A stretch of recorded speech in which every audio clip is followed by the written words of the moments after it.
Veneto fanalino di coda nelle scelte dei magistrati. Secondo l'Unione Triveneta dei Consigli dell'Ordine degli Avvocati, nessuno vuole venire a fare il giudice nel distretto della Corte d'Appello di Venezia a causa di una pianta organica che prevede un numero insufficiente di magistrati. Il carico di lavoro è così eccessivo e i concorsi vanno deserti. Emblematico quanto accaduto a Vicenza, dove all'ultimo bando non si è presentato alcun candidato. Un problema che si estende anche e soprattutto al personale amministrativo, dove la carenza di organico arriva quasi al 50%. Il problema più tragico attualmente per la giustizia è l'assoluta mancanza di personale.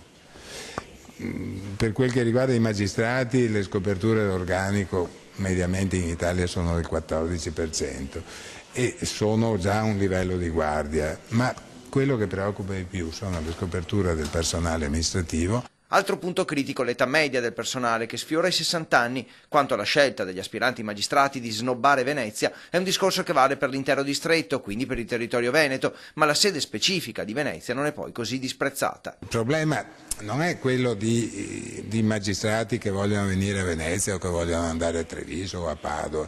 Quelle sono situazioni che possono essere solo contingenti. Mediamente i magistrati si distribuiscono, però il 14% di scopertura, che è la media su tutta l'Italia, quello è un problema serio. A proposito di numeri, sono 23 i giudici che servirebbero per coprire le necessità del distretto veneziano, secondo l'Unione degli Avvocati. A Venezia sono arrivati migliaia di fascicoli dalle sedi soppresse, ad esempio. Il risultato è un enorme carico di lavoro sui giudici in servizio, nella speranza che possano aumentare presto di numero. Venezia è una sede dove i magistrati vengono abbastanza volentieri, pur essendo scomodi.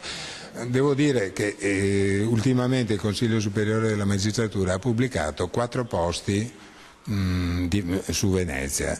C'erano state addirittura 10 domande.